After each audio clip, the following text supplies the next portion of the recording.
إنا فتحنا لك فتحا مبينا ليغفر لك الله ما تقدم من ذنبك وما تأخر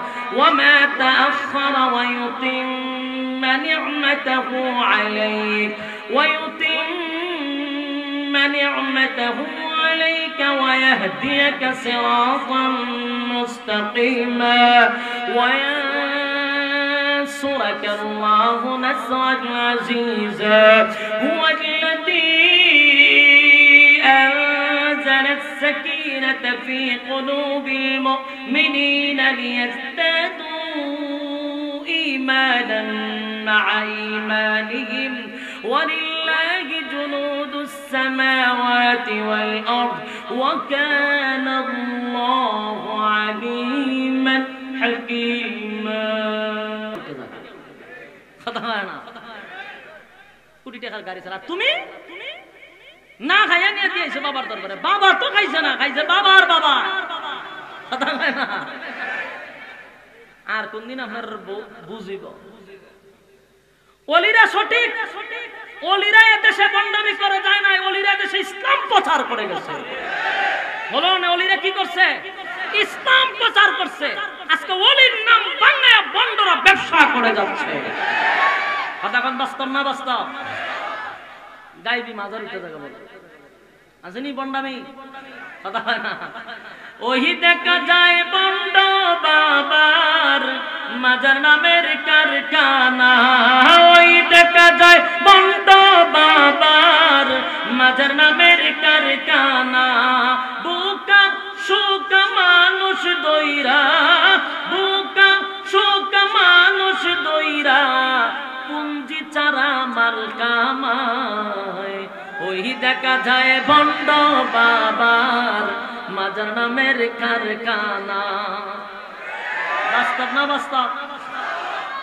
বলুন রাসূল সাল্লাল্লাহু আলাইহি সাল্লাম দ্বীন ইসলাম প্রতিষ্ঠিত করছে খাইয়া না রক্ত দিয়া রক্ত দিয়া আমাদেরকে শিখায়া গেছে রক্ত দিবা ইসলাম জিন্দা হবে সুবহানাল্লাহ এই যুবক ভাই জানি আমার কথা অনেকেই ব্যথা পাইছেন অনেকের মনে আঘাত লাগতে পারে আবারও বলছি পীর বিরোধী আমরা নয় আল্লাহর ওলিরা জমিনে আইসা ইসলাম প্রচার করে গেছে বাংলাদেশে কোন নবী রাসূল আসে নাই এদেশে পীরদের মাধ্যমে ইসলাম প্রচার হইছে অস্বীকার করলে ঈমান থাকবে না কারণ আমরা অস্বীকার করব না কারণ এদেশে পীর মাশায়েখরা না আসে ইসলাম প্রচার হতো না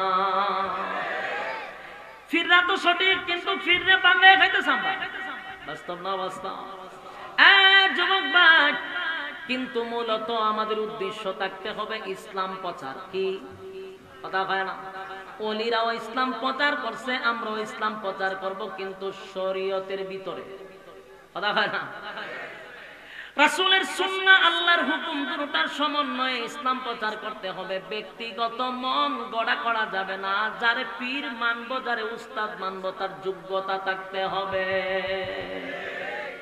যদি যোগ্যতা নাই তার কাছে যাব না কারণ সে তো নিজেই গুমরা আমারও গুমরা বানাবে আমি যখন কোন পীর দরবার দেখব কোন মাদ্রাসায় সে পড়ায় যদি শিক্ষিত হয় পড়ানোর যোগ্যতা থাকে আমি তার কাছে মুরিদ হব আপনারাও হবেন এতে কোনো অসুবিধা নাই কোনো অসুবিধা আছে কোনো অসুবিধা নাই আবারও বলছি আপনারা মুরিদ হন কিন্তু উস্তাদ যোগ্যতাশীল একজন উস্তাদ দরকার আছে না নাই কথা হন না আমার যুবক ভাইরা আল্লাহর হাবিব সাহাবায়ে কেরাম নবীর জন্য কত পাগল ছিল সাহাবীরা বলে নবী গো রক্ত দিব সামনে দাঁড়াবো পিছনে দাঁড়াবো ডাইনে দাঁড়াবো বামে দাঁড়াবো আপনার শরীরে রক্ত লাগতে দিব না একটা তীর পড়তে দিব না আমরা আপনাকে ভালোবাসি আপনার জন্য জীবন দিতেও প্রস্তুত সুবহানাল্লাহ নবীজি কান্দে আল্লাহ বলেন নবী গো কান্দেন না ইসলাম শুধু তাসবির মধ্যে না ইসলাম শুধু সুবহানাল্লাহর মধ্যে না ইসলাম শুধু ফিরাগির মধ্যে না ফিরাগির মধ্যে সীমাবদ্ধ রাখবেন না আমার কথা কি বুঝতে চাই আবারও বলছি, এখান থেকে আপনাদেরকে এত দূর গিয়া বুঝাইছি, ইসলামটা শুধু পিরাগির মধ্যে শেষ না। যেই রাসূল হাত দিয়া ইতিমের মাথা হাত বুলাইয়া দিছে, রাসূল ইতিমের মুখে খাবার তুলে দিছে, এই রাসূল 27টা যুদ্ধে তরবারি নিয়ে বেঈমানদেরকে কুচি কাটা করছে। এটার নাম ইসলাম। বলুন কোনটার নাম ইসলাম? খালি তাসবিহ লইয়া হেপ মাওলা খানার মুরগি খাওয়ান, এটার নাম ইসলাম না। 27টা যুদ্ধে রাসূল তরবারি নিয়ে বেঈমানদেরকে কুচি কাটা করছে, এটার নাম ইসলাম। 13 বছর মার খেয়েছে, পরের যে মদিনায় গেছে এরপর আর মাইন নাই, খালি মার দিছে। সুবহানাল্লাহ। আল্লাহ বলেন, হাবিব মাথার পাখি মাজায় বেদে মাঠে ময়দানে লামেন, আপনার যা কিছু আছে তা লইয়া মাঠে লামেন, আপনার যা আছে তা লইয়া লামেন। আমি আল্লাহ আপনারে ওয়াদা দিলাম গো নবী, আমি আপনারে ওয়াদা দিলাম, আমি আল্লাহ আপনাকে আসমানি ভাবে সাহায্য করব। সুবহান, সাহায্য করব। কিন্তু রাসূল কয় না, বলুন আপনি আমারে কি দিবেন, কেমনে সাহায্য করবেন বলুন। আল্লাহ কয়, নবী গো কেমনে করলে আপনি খুশি? কয় আপনি উপর থেকে ফেরেশতা পাঠান। সুবহানাল্লাহ। আল্লাহ বলেন, হাবিব 1000 মালাইকা পাঠাইলে আপনার হবে। নবী বলেন, না হবে না। 2000 পাঠাই না, 2000 পাঠাইলেও হবে না। আল্লাহ বলেন, ওয়াদা দিলাম 5000 মালাইকা যুদ্ধের ময়দানে পাঠাবো। এই একটা জবান বন্ধ রাখবেন না, বলুন আল্লাহু আকবার। আর জোরে বলুন আল্লাহু আকবার। ইমানের আওয়াজ দিয়ে বলুন আল্লাহু আকবার। আসমান থেকে মালাইকা পাঠাইছে, আসমান থেকে মালাইকা পাঠাইছে। যুদ্ধ শুরু হয়ে গেছে। আবু জাহেল অহংকারটা লইয়া মক্কা থেকে মদিনায় আসছে। কেমন অহংকার লইয়া মক্কা থেকে মদিনায় আসছে রে! 313 জন সাহাবী সমানে কুবাইয়া শেষ করে ফেলবো। মক্কা থেকে মদিনায় আসছে 1000 অস্ত্র লইয়া, 1000 অস্ত্র লইয়া, 1000 পোশাক, অস্ত্রধারী পোশাক লইয়া, ট্রেনিং প্রাপ্ত সেনাবাহিনী লইয়া। সেনাপতি হলো আবু জাহিল, যার নেতৃত্বে 1000 বাহিনী আছে। আবু জাহিলের অহংকার বেড়ে গেছে। মদিনায় মক্কায় কোথাও ইসলাম রাখবো না, কোথাও ইসলাম রাখবো না, মুহাম্মদকে সহ খতম করে দিব না। আউযুবিল্লাহ। অহংকার আল্লাহ বরদাস্ত করতে, কথা হই না, অহংকার মালিক বরদাস্ত করতে পারে না। সেই যুদ্ধের ময়দানে ছোট্ট 2টা সাহাবী, মুআজ আর মুআজ, 11 বছরের বাচ্চা, ডাক দিয়ে বলে, হাবিব আপনার সঙ্গে যুদ্ধের ময়দানে যেতে চাই গো নবী। নবীজি তাকায় দেখে 11 বছরের বাচ্চা। নবীজি বলেন, না, এত ছোট বাচ্চা যুদ্ধের ময়দানে নিয়ে কোনো লাভ হবে না। এবার 2 ভাই কুস্তি লাগলো। আপনারা ইতিহাস জানেন, কুস্তি লাগা বলে, নবী গো দেখছেন নি আমার শরীরে শক্তি আছে। নবীজি খুশি হয়ে গেল, চোখের পানি নবী ছেড়ে দিয়েছে। যুদ্ধের ময়দানে যাওয়ার জন্য সাহাবীরা এত পাগল। 11 বছরের বাচ্চা নবীর সঙ্গে যুদ্ধের ময়দানে যাবে, পাগল পাগল হয়ে গেছে। এবার 2 ভাইকে নবী নিয়ে গেল। কিন্তু যখন নবীজি যুদ্ধের ময়দানে যাবে, সাহাবীদের উদ্দেশ্যে নবী বললেন, আরে আমার সাহাবীরা শুন, 11টা বছর নয় 13টা বছর আমাকে তারা নির্যাতন করছে, আমার কষ্ট লাগে নাই। কিন্তু আমি মক্কা থেকে যেদিন মদিনায় আসি রে, 2টা রাকাত নামাজ আমারে মক্কার ভিতরে পড়তে দেয় নাই, আমার এখানে কাবার ভিতরে নামাজ পড়তে দেয় নাই। বিটা বাড়ি ছাইরা আসছি, এই আবু জাহেল আমার এত কষ্ট দিছে। কে পারবি রে আবু জাহেলের মাথাটা আমার কাছে নিয়ে আসতে? গভীর মনোযোগ দিয়া কথাগুলি দিলের কান লাগায় শুনেন।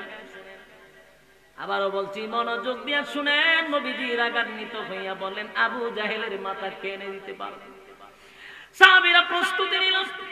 কিন্তু এই যে 11 বছরের বাচ্চা, তাদের টার্গেটে চলে আসছে। নবী সবচেয়ে বেশি খুশি হবে আবু জাহেলের মাথা নিয়ে দিলে।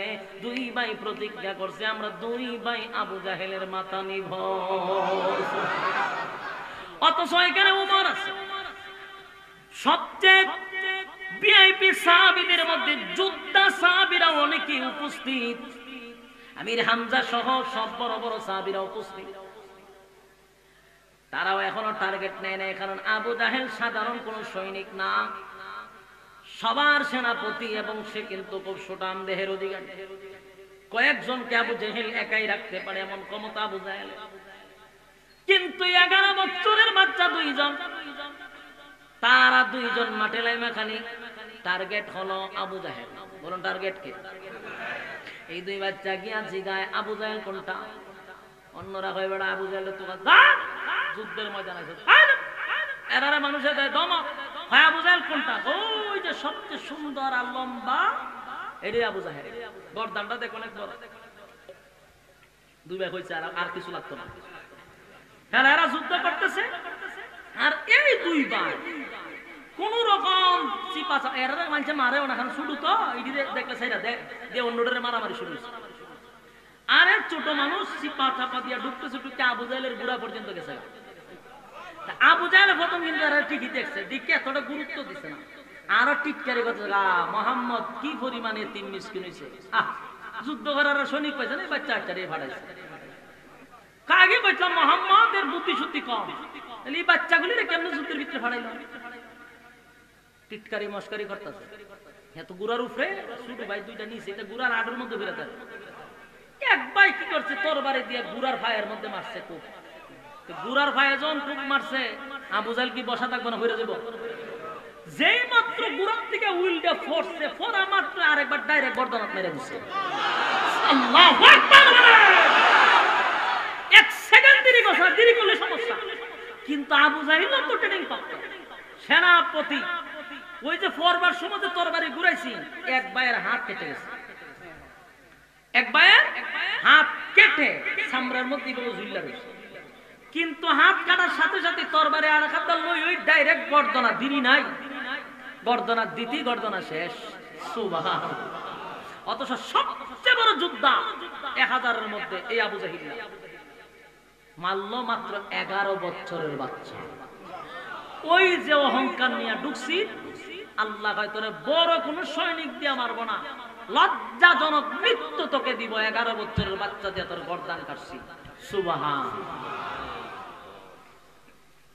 গর্দান খাইতে লাগছে, এখন কাটছে যে এই দুই পাই তল আল্লাহু আকবার হয়ে চিৎকার শুরু করছে, আল্লাহু আকবার হইয়া, আর হাত একটা ঝুল্লা রয়েছে চামড়ার সাথে। এটাই বড় মারাত্মক বিরক্ত করতেছে। এক হাত আছে আর এক হাত নাই, এটা বিরক্ত করে। এটা ঝুল্লা রয়েছে তো ইমানের জজবা কি পরিমাণ দেখেন। এটা ডিস্টার্ব করে যে কেটের মাটির মধ্যে ফালাইছে, ফালাই ফাড়া দিয়া ঠাম মাইরা সিরা ফালাইছে। এই যুবক ভাই ছিল ইমানি, ইমানের বল ছিল। 11 বছরের বাচ্চা মুআজ আর মুআজ, দুইটা ভাই আবু জাহিলকে নজরে রাখা সর্বপ্রথম আবু জাহেলের গর্দানকে উড়াইয়া দিল। কিন্তু মারল তো এক ভাই। এবার দুনো ভাই দৌড়ায় রাসূলের সামনে গিয়া কয়, নবী গো, আবু জাহেল নে আমরা খতম করেছি। নবী অবাক হয়েছে, কি তাকো এটা কি হাসাও? বলে আমরা মারছি তোর ভাই। হ্যাঁ গা হুজুর, হ্যাঁ মারে না, আমি মারছি। মাঝে গা আমি মারছি, মুআজে গা আমি মারছি, দুইজন লাগছে জগা। এর মধ্যে রাসূল দুইজনের তরবারি হাতে নিয়ে দেয়, একটার মধ্যে গুড়ার রক্ত আর একটার মধ্যে আবু জাহেলের রক্ত। রাসূল বুঝছে হেতে মারছে আবু জাহেলের, এতে গুড়ারে মারছে। কিন্তু এই মুহূর্তে জিবরাইল হাজির। সুবহানাল্লাহ। জিবরাইল বলে, সাবধান, আপনি বলতে যায়েন না যে গুড়ার রক্ত আর মানুষের রক্ত, বলবেন দুটাতেই আবু জাহেলের রক্ত এবং দুজনই মারছে। সুবহানাল্লাহ। রাসূল ঘোষণা দিলেন, তোমরা দুই ভাই মারছো, দুনো ভাই মারছো, তবে একজন গনিমতের মাল পাইবা, আরেকজনে পাইবা না। রাসূলের এই কথার উদ্দেশ্য হলো একজন শাহাদাত বরণ করবে। কথা বুঝতেছেন? আমার দুই ভাই বাস পাখির মতো লাফাইয়া যুদ্ধের ময়দানে চলে গেল। 1000 সৈন্য বাহিনীর সঙ্গে 313 জন যুদ্ধ শুরু হয়ে গেল। আমার যুবক ভাইরা, 313 জনের হাতে কিন্তু 313টা তরবারি নাই, অনেকের হাতে খেজুরের ডাল। কিন্তু 1000 অস্ত্র বাহিনী লইয়া আবু জাহেলের নেতৃত্বে যারা আছে, তারা যখন যুদ্ধের ময়দানে ঢুকে এক একজন চিৎকার দিয়ে যুদ্ধের ময়দান থেকে বাহির হয়ে যায়। সুবহানাল্লাহ। এক একটা চিৎকার দেখ দিয়াই দৌড়তে দৌড়তে পালাইতে থাকে। একজনে জিগায় ঘটনা কি? মাত্র 313 জন, আমরা 1000। ঘটনা কি? ডুইকা চিৎকার বারো কেন? বলে আশ্চর্য হয়ে গেলাম, যুদ্ধের ময়দানে ঢুকছি তরবারি লইয়া, সাহাবীরা তাকায় দেখি তরবারি আকাশে উঠায় একটা, কিন্তু পড়তে গেলাম 70টা। সুবহানাল্লাহ। এই একটা জবান বন্ধ রাখবেন না, জোরে করুন আল্লাহু আকবার। আকাশের দিকে উঠা একটা, কিন্তু উপর থেকে পরে 70টা, উপর থেকে পরে 70টা। এই ভয়াবহ পরিস্থিতি দেখে বেঈমানরা পাগল হয়ে গেছে। আর সাহাবীদের হাতে আল্লাহ এমন একটা জজবা দিল, তারা এইভাবে কুবানি শুরু করছে, কসুর মতো খাইটা ভালানি শুরু করছে। সুবহানাল্লাহ। 1000 অস্ত্র বাহিনীকে জাগাত একেবারে সাইজ করে ফালাইয়া দিছে। একজনও যেতে পারে নাই। কিছু কয়েকটারে জাহান্নামে পৌঁছাইছে, আর কিছুরে বন্দী করে রাখছে। সুবহানাল্লাহ। আমার যুবক, লম্বা ঘটনা, তাই সংক্ষেপ করার জন্য বদরের যুদ্ধ থেকে আমি চলে গেলাম। কারণ এই যুদ্ধের ইতিহাস কইতে গেলে আজকে 1-1.5 ঘন্টা দরকার। আমি শুধু বুঝাইতে চাই সূরাটা কেন নাযিল হইল। বদরের যুদ্ধে সাহাবায়ে কেরাম বিজয় দান করছে আল্লাহ, সাহাবীদেরকে বিজয়ী ঘোষণা করছে। 313 জন সাহাবী 1000 বেঈমানকে কুচি কাটা করছে। সুবহান। ইসলামের সবচেয়ে বড় শত্রু আবু জাহিল্লাকে 11 বছরের বাচ্চা কুবায়া মারছে। সুবহানাল্লাহ। গর্দান আলাদা করছে। আমার যুবক ভাই, এইভাবে একটা দুইটা যুদ্ধ নয়, প্রায় কয়েকশো, প্রায় 27টা 28টা যুদ্ধ 6 বছরের ভিতরে হয়েছে। কয় বছর? 6 বছরের ভিতরে অসংখ্য অগণিত যুদ্ধ হয়েছে। প্রায় 27টা যুদ্ধে রাসূল সেনাপতি ছিল, বাকিরা সাহাবায়ে কেরামদেরকে বানায়া দিছে। 6 বছর পর্যন্ত টানা যুদ্ধ হলো রে। যুদ্ধের এক প্রান্তে একটা যুদ্ধেও বেঈমানরা বিজয় হতে পারে নাই। বলুন তো দেখি, সাহাবীরা কি অস্ত্রের বলে জিতছে না ইমানের বলে? ইমানের বলে। বেঈমানদের অস্ত্রের বল ছিল, কিন্তু সাহাবীদের ইমানই বল ছিল। তাই হাজার হাজার বাহিনী লইয়া ঢুকে এক একটারে হুতায়া বিছনার সাথে শোয়াত হয়। সুবহানাল্লাহ। এইভাবে 6 বছর যুদ্ধ হইল। 6 বছর পরে হঠাৎ করে আল্লাহর পয়গম্বর একদিন ঘুমের মধ্যে স্বপ্ন দেখে, ঘুমের ঘরে রাসূল স্বপ্নে দেখে সাহাবায়ে কেরামদেরকে লইয়া মক্কায় গেলেন হজ করার জন্য। মক্কায় গেলেন, নিরাপদে হজ করলেন, উমরা করলেন, আবার মক্কা থেকে নিরাপদে মদিনায় আসছে। তবে না স্বপ্নে, স্বপ্ন দেখার পরে ঘুম থেকে জাগ্রত হইয়া সাহাবায়ে কেরামদেরকে লইয়া রাসূল বলতে লাগলেন, সাহাবীরা রে, আমি স্বপ্নে আজকে দেখছি তোমাদেরকে লইয়া মক্কায় গেছি, হজ করছি নিরাপদে, উমরা করছি নিরাপদে, আবার নিরাপদে মদিনায় আসছি। সাহাবীরা বলে, হাবিব,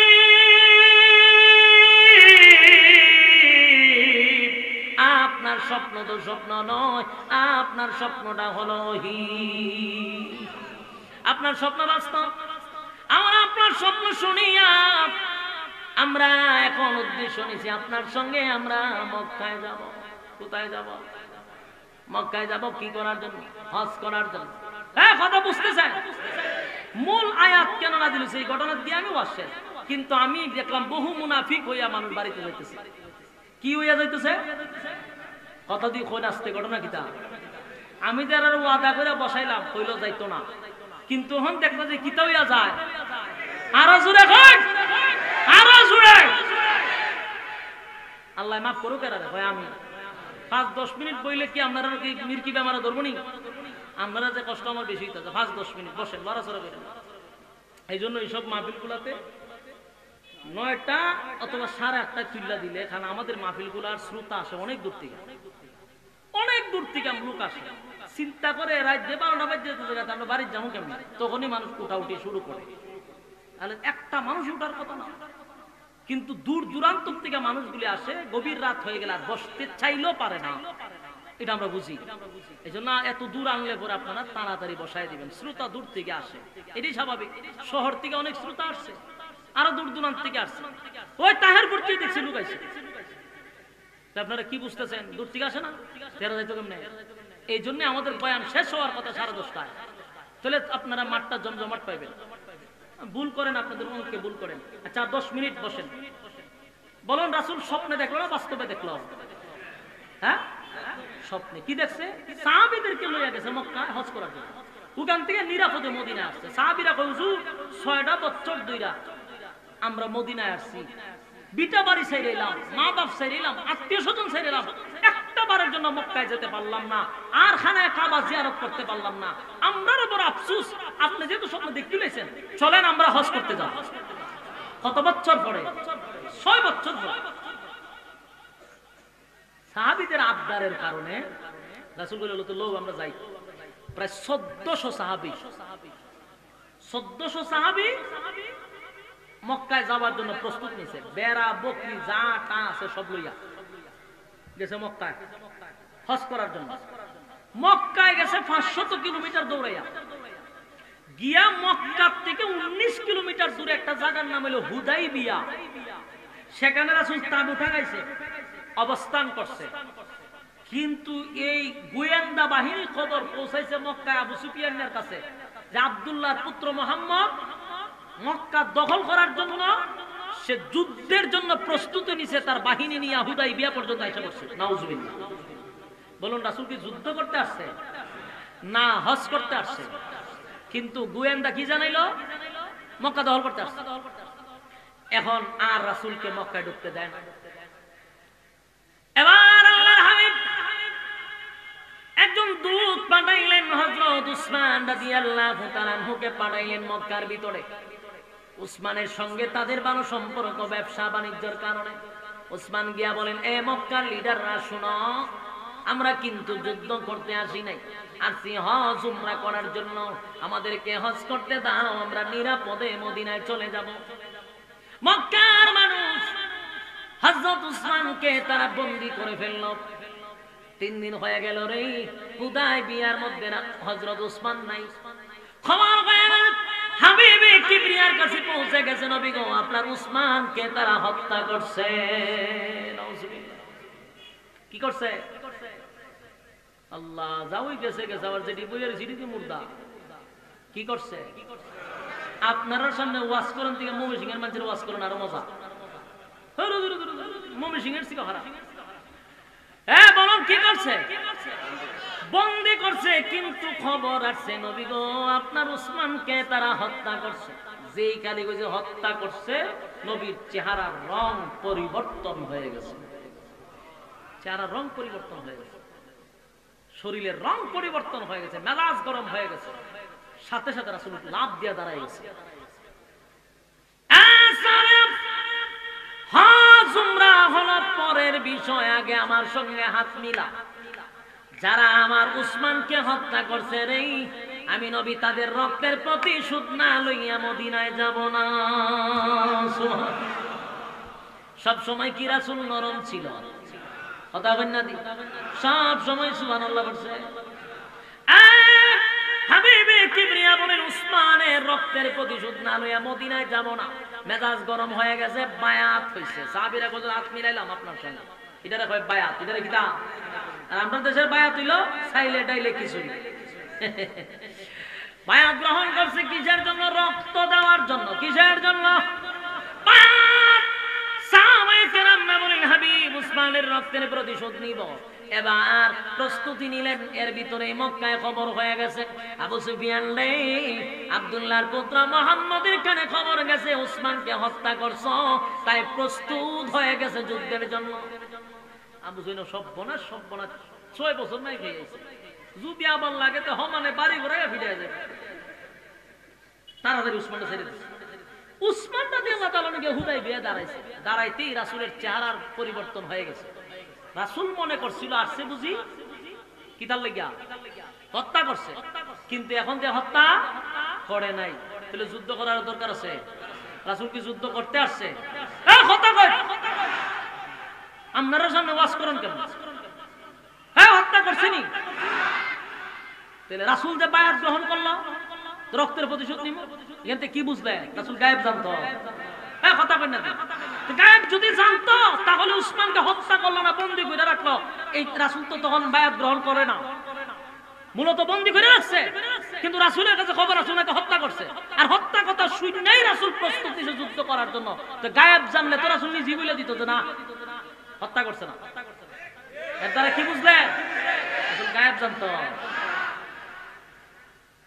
আমার যুবক ভাই, কথাগুলি শেষ।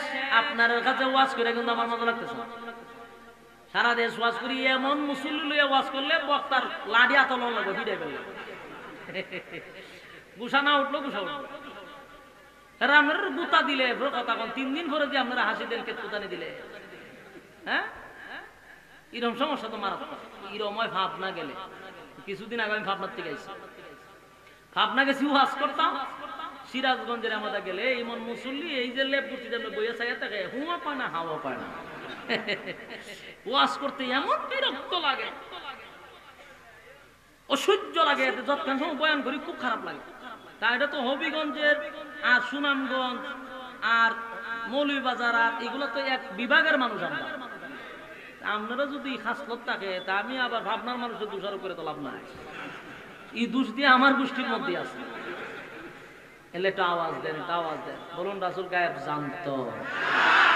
এই আকীদা সঠিক করতে হবে। রাসূল যদি গায়েব জানতো তাহলে উসমানের হত্যার কথা শুনেই রাসূল প্রতিশোধ নেওয়ার জন্য পাগল হয়ে যেত না। যাই হোক, মক্কা থেকে তখন বড় বড় লিডাররা রাসূলের সামনে আয়া হয়, ঘটনা কি? আমরা হলো যুদ্ধ করবে? শোনো, আমরা যুদ্ধ করার জন্য আসি নাই।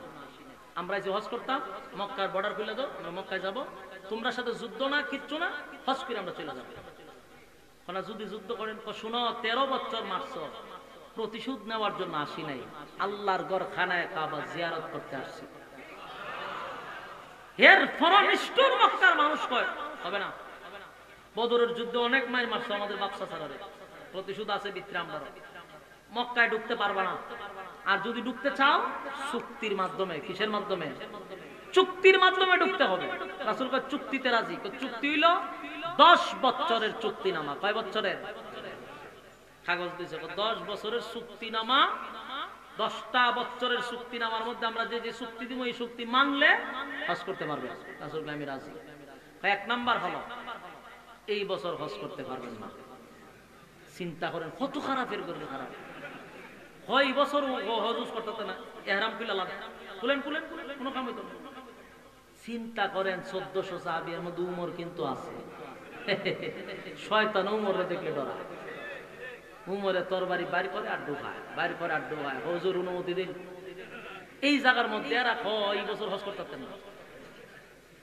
আগামী বছর আপনারা আইসা এই হজের কাজা করবেন। রাসূল কয় আমি রাজি। সাহাবায়ে কেরাম সাহেব মা এটা কি কয়? আপনি রাজি হইলে কেমন হইব? এটা তো অসম্মানজনক। আমরা হুদাইবিয়ার দ্বার প্রান্তে আসি, যুদ্ধ করতে আসি নাই, আমাদেরকে ফিরাইয়া দিতেছে আমরা চলে যাওয়ার জন্য। আপনি যদি মানতেছেন? রাসূল কয় আমি মানছি। রাসূল মানলে সাহাবীদের কোনো কিছু করার আছে? সাউন্ড নাই, ঠিক আছে মানব। 2 নাম্বার চুক্তি হলো মক্কা থেকে কোন মানুষ যদি মদিনায় যায়, মদিনার মানুষ তাকে আবার মক্কায় ফিরাইয়া দিতে বাধ্য থাকিবে। রাসূল কয় মানলাম, কিন্তু আপনারা মদিনার থেকে কোন মানুষ মক্কায় আসলে আমরা ফিরাইয়া দিতে পারবো না। বলুন এই যে চুক্তিটা কি উভয় পক্ষের না একতরফা? একতরফা এবং অপমানজনক। রাসূল কয় আমি মানলাম, আমি রাজি। কিন্তু 1400 সাহাবীদের মধ্যে কম্পন সৃষ্টি হয়ে গেছে। এমন অপমানজনক চুক্তি রাসূল কেন মেনে নিচ্ছে? এরপরে কয় আরো আছে। আর হইল 10 বছরের ভিতরে আপনারা আমার মধ্যে কোনো যুদ্ধ চলতে পারবে না, যুদ্ধ বিগ্রহ বন্ধ। রাসূল কয় এটাও মানলাম। সাহাবায়ে কেরাম কয় সর্বনাশ, এইভাবে যদি মানতে দেয় আরো জানে কিতা মানাইবে। এক পর্যায়ে ঠিক আছে তাহলে কাগজ করেন, স্টাম্প করেন, উভয় পক্ষের দস্তখত লাগবে। তো ওই হেরার পক্ষে 4-5 জন আর আমাদের পক্ষ থেকে রাসূল এটা লেখার জন্য দায়িত্ব দিয়েছে হযরত আলীকে। আলী কলম লইয়া লিখতেছে, মক্কার এতজন সর্দারের নাম লিখছে, এরপরে লিখছে আব্দুল্লাহর পুত্র মুহাম্মাদুর রাসূলুল্লাহ। যেই মাত্র রাসূলুল্লাহ লিখছে, এখন এরা এই চুক্তি আমরা মানি না, তোরাই সবকিছু দিলে এখন মানি না। কেন মানুষ না? তো কাগজের মধ্যে রাসূল শব্দ থাকতে পারবে না। নাউজুবিল্লাহ বাড়ি গিয়ে হইল যে রাসূল লইয়া আজকে এত বছর ধরে দরবার, রাসূল মানি না দেখে তুই তোমরা মদিনা গেছো। রাসূল মানলে তো তোমরা মক্কায় থাকতা। আমরা তোমারে রাসূল মানি না বিদায় এত যুদ্ধ, এত দ্বন্দ্ব। কাগজের মধ্যে যদি রাসূলই লেখা থাকে, তো কাগজে কলমে তোমার রাসূল মানি নিলাম, সুতরাং কাগজেও রাসূল থাকতে পারবে না। কত খারাপ চিন্তা করে। কিন্তু এখন তো আর সাহাবীদের ধৈর্যের সীমা পেরিয়ে গেছে। হযরত ওমর তরবারি বাইরে হুজুর অনুমতি দেন। আল্লাহ রাসূল কে থামো। হযরত ওমর বলেন, হাবিব, তাদের সঙ্গে আমাদের কিসের এত চুক্তি আর কিসের এত কথা? ৬টা বছর যুদ্ধ করছে, একটা যুদ্ধেও তারা বিজয় হতে পারে নাই। সবগুলারে ইচ্ছা মতে কোবাইছি। এখন শুধু একটা অনুমতি দেন, একটা বেঈমানের বাচ্চাদের গর্দান ফিরাইয়া দিব না। ওমর কয়, আমি একা ৬০টার গর্দান একটা ফিরাই দেব। রাসূল কয়, থামো। আবার ওমর থামছে। হযরত আলীর কয়, লেখো। হযরত আলী কয়, আমি আপনার চাচাতো ভাই, কোনদিন আপনার অবাধ্য হই নাই। আজকে আমি আপনার অবাধ্য হলাম, কারণ আমি আলীর হাতের কলম দিয়া রাসূল শব্দটা কেটে দিতে পারবো না। এখন নবীজি, আপনি নবীর জন্য জীবন দিতে আমরা প্রস্তুত, আর আমাদেরকে যদি আপনি বলেন রাসূল কেটে দিতে পারবো না, রাসূল দেখলেন কোন সাহাবী রাজি হবে না, তাই রাসূল নিজেই কলম দিয়া রাসূল কেটে দিছে। যেই মাত্র রাসূল কেটে দিল, ১৪০০ সাহাবীদের কলিজাটা যেন ফেটে গেল, চোখ দিয়া পানি পড়া শুরু হয়ে গেল। কারণ এটা এত অপমান, এত অপমান কোনদিনই সাহাবীরা মেনে নিত না। ৪ জন আইছে বড় বড় লিডার, সবগুলা গর্দান খাইটা জায়গা ঝুলাইয়া দিত। আলী নবীর অর্ডার পাইতেছে। সাহাবীরা বলে, নবী গো, বরদাস্ত করতে পারলাম না, সহ্য করতে পারলাম না। যে রাসূল নাম টিকায় রাখার জন্য ১৩টা বছর মার খাইলাম গো নবী, ৬টা বছর যুদ্ধ করে বারবার আল্লাহ আমাদেরকে বিজয় দান করছে। রাসূল নাম টিকায় রাখার জন্য কেমনে গো আমাদের সামনে দাঁড়াইয়া আপনি নবীর শেষের নাম রাসূলুল্লাহ কেটে দিল, বরদাস্ত করতে পারতেছি না। আল্লাহর নবী বলেন, ধৈর্য ধারণ করো, আমি সবগুলা মেনে নিলাম, মেনে নিল, সব চুক্তি মেনে নিল। এবার যখন রাসূল অর্ডার দিল, এই বছর আর হজ করো, জবাই করো, যার যার বকরি বেড়াল ছিল সব এখানে জবাই করো, হুদাইবিয়ায় জবাই করো, জবাই করে এখান থেকে আমরা চলে যাবো মদিনায়। সাহাবীদের মন খুব ভাঙ্গা, কিন্তু সাহস পায় না রাসূলকে কিছু বলতে। কিন্তু উমর তো একটু গরম, উমরের সেতুটা উমর বুঝে আমার কিছু কথা আছে। কি কথা? বলে আর ধৈর্য ধরতে পারছি না, আমার একটা কথা আছে। বলে কও। বলে আমার কত হইলো? আপনি সত্য রাসূল? রাসূল কহ, আমরা কি সত্যের পক্ষে আছি? কহ। এরা কি বাতিল? কহ। আপনি সত্য রাসূল, আমরা হকের পক্ষে আছি, এরা বাতিল। মাঝখানে কিসের এত চুক্তি? মাঝখানে কিসের এত চুক্তি? আর আপনি স্বপ্ন দেখছেন, আমাদেরকে বলছেন মদিনায়। আপনি কি সত্যি স্বপ্ন দেখছেন না ভুল দেখছেন? কথাটা এখন যে কথাটা বলছে, এটা কি আগের মতো না একটু ব্যতিক্রম? বিতর্কিত ভঙ্গিমায় হযরত ওমর রাসূলকে বলছেন, আপনি কি সত্যি স্বপ্ন দেখছেন? এখন রাসূল দেখছে প্রশ্নের উত্তর ভালো না, প্রশ্নটা ভালো নয়, ভালো ভঙ্গিমায় করে নাই, তাই রাসূল বিতর্কিত ভঙ্গিমায় বলছে, কেন?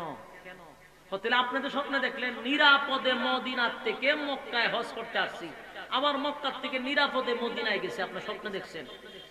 তা আমরা যে মক্কার ভিতরে ঢুকতে পারলাম না, হজ করুন দূরের কথা, বেজ্জতি হইয়া অপমানিত হইয়া হল মদিনায় যাইতেছে, আপনি দেখলেন কি আর হইল কি? তখন রাসূল বলল, উমর, আমি স্বপ্ন দেখার পরে তোমারে কি একবারও বলছি যে আমার স্বপ্নটা আজ কি বাস্তবায়ন হবে? এই কথা কি তোমার বলছি? না। তুমি এমন প্রশ্ন আমার করলা কেন? আমার স্বপ্ন যে আজ কি বাস্তবায়ন হবে এমন কথা তোমার বলি নাই। স্বপ্ন তো বাস্তবায়ন পর হইতে পারে। উমরের কথা তো বলি। এখন প্রশ্ন করতে গিয়ে উমর হেরে গেল। কি হইল? প্রশ্ন করতে গিয়া হেরে গেল, তাই আর সামনের দিকে বাড়াইল না। সাহাবায়ে কেরাম সবাই একত্রিত হইয়া মদিনায় চলে যাইতেছে। মদিনায় যার চোখের পানি ছাড়ে, কলিজার মধ্যে একটা ব্যথা। আমাদেরকে 1400 সাহাবীদেরকে দাঁড় করাইয়া নবীর নামটা কেটে দিল রাসূলুল্লাহ। সইতে পারে না, ব্যথায় ব্যথিত হইয়া সাহাবীদের কলিজা পাটা বেদনা লইয়া মদিনায় যায়। মদিনার দ্বার প্রান্তে যখন চলে গেছে, প্রত্যেকটা সাহাবীদের কলিজাটা যেন ফেটে গেছে। এত কষ্ট লইয়া মদিনার দ্বার প্রান্তে আসছে। যেই মাত্র মদিনায় আসছে, রব্বে কারীম জিবরাইল পাঠাইয়া সূরা ফাতিহার আয়াত নাযিল করে জানায়া দেয়, মুহাম্মাদুর রাসূলুল্লাহ ওয়াল্লাযীনা মাআহু আশিদ্দাউ আলাল কুফারি রুহামাউ বাইনাহুম তারাহুম রুকআন সুজদা। এই যে সূরা ফাতিহা এর এই আয়াতগুলো নাযিল হয়ে গেল, মুহাম্মাদুর রাসূলুল্লাহ। এই আয়াতগুলো কোরআনে ছিল। আল্লাহ ডাক দিয়ে বলেন, নবী গো, 10 বছরের চুক্তি নামার মধ্যে রাসূলুল্লাহ শব্দ না থাকার কারণে আপনার প্রত্যেকটা সাহাবীদের কলিজার মধ্যে প্রচন্ড ব্যথা। একটাই কথা, কেন রে কাগজ থেকে রাসূলুল্লাহটা বাদ দিয়া দিল? আমি জানতে চাই গো নবী, আপনি কি 10 বছরের রাসূল বানাইছি? না, আপনাকে 10 বছরের রাসূল বানাই নাই, কিয়ামত পর্যন্ত রাসূল বানাইছি। সমস্ত নবীদের নবী বানাইছি, ইমামুল মুরসালিন বানাইছি, দু জাহানের বাদশা বানাইছি। নবী মুহাম্মাদুর রাসূলুল্লাহ সাল্লাল্লাহু আলাইহি সাল্লাম, কিয়ামত পর্যন্ত আপনি নবী। কিন্তু 10 বছরের কাগজে রাসূল থাকলেই কি, না থাকলেই কি? বছরের কাগজে রাসূলুল্লাহ না থাকার কারণে আপনার সাহাবীরা যে কষ্টটা পাইছে, আমি আল্লাহ তাদেরকে খুশি করার জন্য, সান্ত্বনা দেওয়ার জন্য মুহাম্মাদুর রাসূলুল্লাহ এই আয়াতটা আল্লাহ নাযিল করে জানায় দেন, নবী গো, এই এমন একটা আয়াত মুহাম্মাদুর রাসূলুল্লাহ, রাসূলুল্লাহ শব্দটা কোরআনের ভিতরে ঢুকায়া দিলাম। দুনিয়া থাকবে যতদিন, আপনি নবীর নাম থাকবে ততদিন। সুবহানাল্লাহ। 10 বছরের কাগজে রাসূলুল্লাহ থাকলে কি, না থাকলে কি? কিন্তু আজকে যেই জায়গায় আমি রাসূলুল্লাহ উঠায়া দিছি, কিয়ামত পর্যন্ত আপনার নাম থাকবে। জোরে কোন সুবহানাল্লাহ। সূরা ফাতিহা নাযিল করে আল্লাহ মুহাম্মাদুর রাসূলুল্লাহ ওয়াল্লাযীনা মাআহু আশিদ্দাউ আলাল কুফার, এই আয়াত নাযিল করে সাহাবীদেরকে সান্ত্বনা দিছে। সান্ত্বনা পাইছেনি? ওই শুরুতে কইছিলাম যে সান্ত্বনা দেওয়ার জন্য নাযিল হইছে, ইয়াদ আছেনি? হ্যাঁ, কথা কই না দিক, ইয়াদ থাকবে কেমনে? মনোযোগ তো নাই। শুরুতে কি কইছিলাম? এই সূরার একটা আয়াত সাহাবীদেরকে সান্ত্বনা দেওয়ার জন্য নাযিল করছে, বুঝলাম নেই? এই আয়াত নাযিল হয়েছে সাহাবীদেরকে সান্ত্বনা দেওয়ার জন্য। আর নবী কি কষ্ট কম পাইছে? কথা হয় না? আমার হাবিব বড় আশা লই মক্কা থেকে মক্কায় গেল রে, 500 কিলোমিটার দূরত্ব।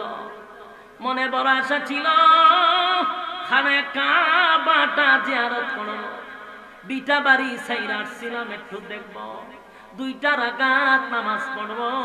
সাহাবীদেরকে লইয়া নবী বড় আশা লইয়া মক্কায় গেছিল।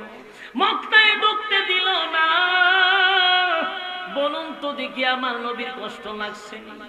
উল্টা তাদেরকে অপমান করে বিদায় করছে। আল্লাহ কয় আমার বন্ধুর মনটা বড় খারাপ, আমি আল্লাহ বরদাস্ত করতে পারি না, তাই বন্ধুরও খুশি করে দিলাম, বন্ধুরও খুশি করে দিলাম। সূরা ফাতাহ তখন নাজিল করে, আল্লাহ প্রথম অংশটা নাজিল করে, বন্ধুরে বন্ধু খুশি কইরা দিছে।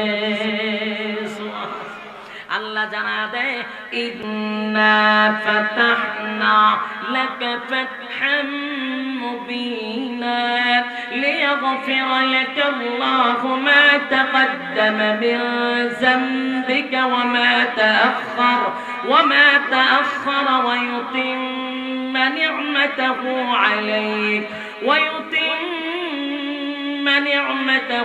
عليك ويهديك صراطا مستقيما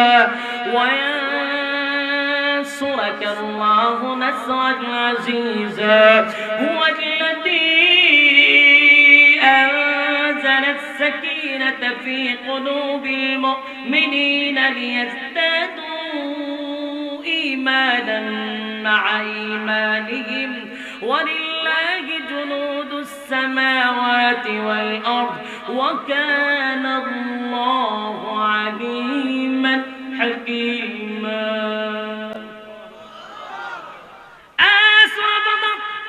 নাজিল হয়ে গেল, বন্ধুরে বন্ধু খুশি কইরা দিল।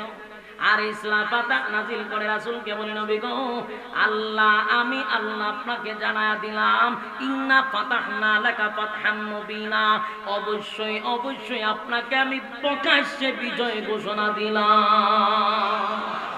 হুদায়বিয়ার সন্ধির কারণে পরবর্তী মক্কা বিজয়ের একমাত্র মেন কারিগরি ছিল এই হুদায়বিয়ার সন্ধি। হুদায়বিয়ার সন্ধির কারণে পরবর্তী মক্কা রাজত্ব নবীর পায়ের নিচে দিয়ে দিছে। এই একটা জবান বন্ধ রাখবেন না, আল্লাহু আকবার। বুঝতে পারছেন নাজিল কেন হইল? আল্লাহ সবাইকে বোঝার তৌফিক দান করুক, আমিন। না এটা ওহন হুজুর বহুত কষ্ট হয়ে গেছে, কেন বহুত কষ্ট। ইন্না লিল্লাহি ওয়া ইন্না ইলাইহি রাজিউন। সিলেটের আমার সাথে অনেকবার দেখা হয়েছে, আপনাদের সিলেটের মানসুরুল হাসান নুরি একজন বক্তা।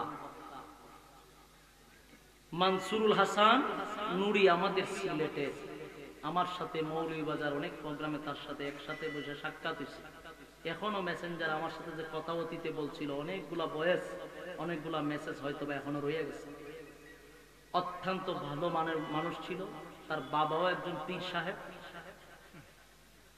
উনি কিছুদিন আগেই অসুস্থ ছিলেন, দুইটা কিডনি ড্যামেজ হয়ে গেছিল, আজকে মারা গেছে। ইন্না লিল্লাহি ওয়া ইন্না ইলাইহি রাজিউন।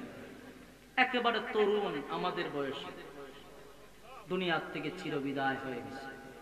গত বছর একই মাহফিলে বয়ান করে দুইজন বসে গল্প করছি।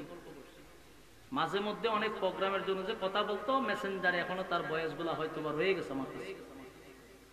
কিন্তু 4-5 দিন ধরে ফেসবুকে দেখতেছি দুইটা কিডনি তার ড্যামেজ। যেদিন শুনেছিলাম লাইফ সাপোর্টে আছে, সেদিন আমার দিলে বাড়ি মারছিল, লক্ষণ ভালো নয়। আল্লাহর ডাকে সাড়া দিয়ে চলে গেছে। আমরা আজকে দোয়া করি আমার এই ভাইটাকে যেন আল্লাহ জান্নাতের উচ্চ মাকাম দান করে, তার আব্বাকে যেন আল্লাহ, তার আম্মাকে যেন সবর করার তৌফিক দান করে, সবরে জামিল দান করে। আল্লাহ হায়াত মৌত বলা যায়, এখন আর বুড়া হওয়া লাগে না, অল্প বয়সে মারা যায়। আমাদের জন্য দোয়া করবেন। আমরা রাস্তাঘাটে থাকি, 4টা চাক্কার উপরে চলি, কোন সময় কোন ডাক আসে বলা যায় না। দোয়া করবেন তো ইনশাআল্লাহ। বিশেষ করে আজকে আমরা এই ভাইয়ের জন্য প্রাণ ভরে দোয়া করব, আল্লাহ জান্নাতের উচ্চ মাকাম দান করুক, আমিন। আল্লাহুম্মা সাল্লি আলা মুহাম্মাদিন ওয়া আলা আলি মুহাম্মাদ কামা সাল্লাইতা আলা ইব্রাহিম ওয়া আলা আলি ইব্রাহিম ইন্নাকা হামিদুম মাজিদ। ربنا ظلمنا أنفسنا وإن لم تغفر لنا وترحمنا لنكونن من الخاسرين.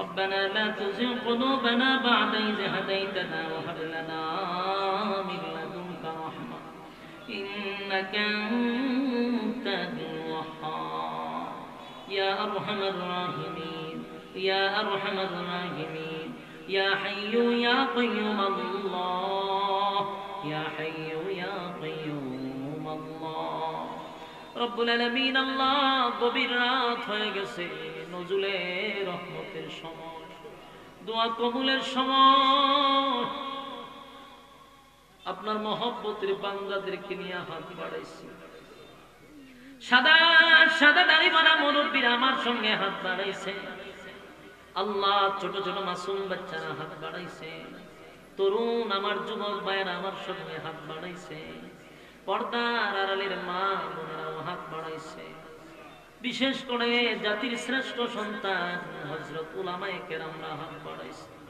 বহু মসজিদের ইমাম খতিবরা হাত বাড়াইছে মাদ্রাসার মুহতামিমরা হাত বাড়ায়া দিছে আমি গুনাহগার নাগান্দা নাফরমান নালায়েক অযোগ্য মুসাফির হালতে দুইটা হাত বাড়ায়া দিছে মাবুদ গো আমাদের জীবনের সগীরা কবিরা ইচ্ছা অনিচ্ছা দেখাইয়া না দেখাইয়া অঙ্গ পথে যত গুনাহ করছি মেহেরবানি করে জিন্দেগির গুনাহ মাফ করে দেন বাকি জিন্দেগি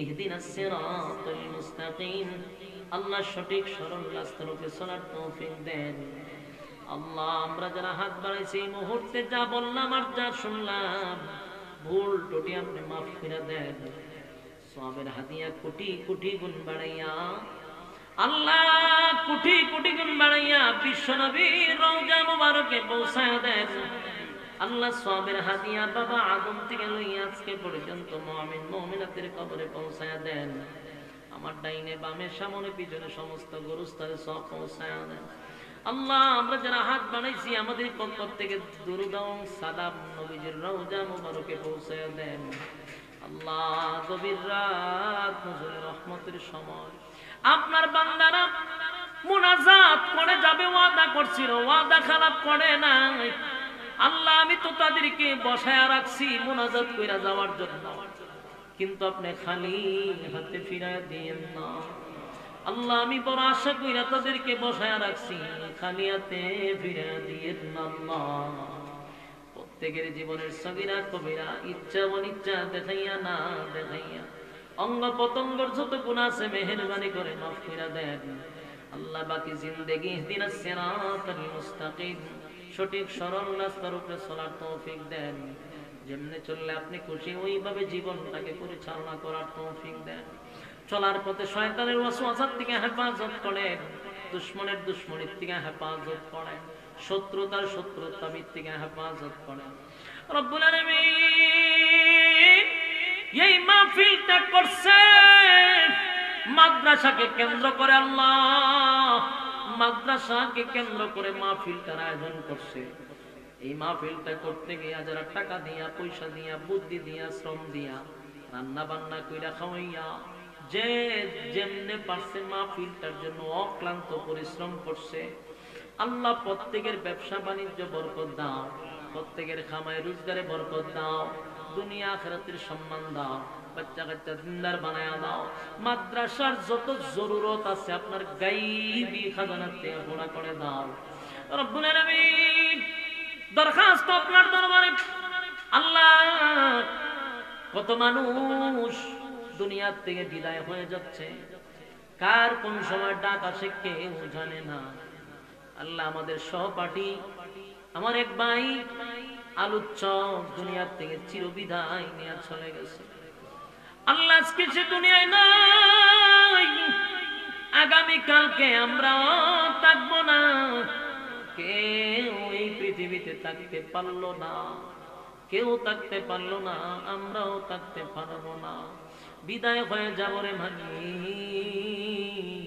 আল্লাহ কিন্তু দুনিয়া থেকে চলেই যাব গরু ছাগলের মতো মাইরো না কুকুর বিড়ালের মতো মাইরো না আল্লাহ মানুষের সামনে লজ্জা দিয়া মাইরো না গাড়ির চাক্কা তলে ফেলায় মাইরো না আল্লাহ ক্যান্সার প্যারালাইসিস আলসার দিয়া মাইরো না মানুষের কাছে বিরক্ত লাগাইয়া মাইরো না মালিক আপনার অনেক মহব্বতের বান্দারা হাত বাড়াইছে যে যেই নিয়তে হাত বাড়াইছে প্রত্যেকের দিলের নেক বাসনা পুরা করে দেন আল্লাহ। যে যে আশা নিয়ে হাত বাড়াইছে দিলের নেক বাসনা পুরা করে দেন আল্লাহ। অনেক মানুষ আমরা ঋণগ্রস্ত আছি, ঋণ থেকে মুক্তি দেন।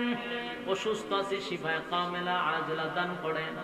জরুরত গুলা পুরা করে দেন। হালাল রোজগারের ব্যবস্থা করে দেন। হারাম থেকে হেফাজত করেন আল্লাহ। বিশেষ করে এই মাহফিলে যারা আমার সঙ্গে হাত বাড়াইছে, অনেকের মা নাই, বাবা নাই, দাদা নাই, দাদি নাই, নানা নাই, নানি নাই, শ্বশুর নাই, শাশুড়ি নাই, আত্মীয় স্বজন কবরে চলে গেছে। জানি না কোন অবস্থায় কোন হালতে আছে, সবের হাদিয়া পৌঁছায় দেন।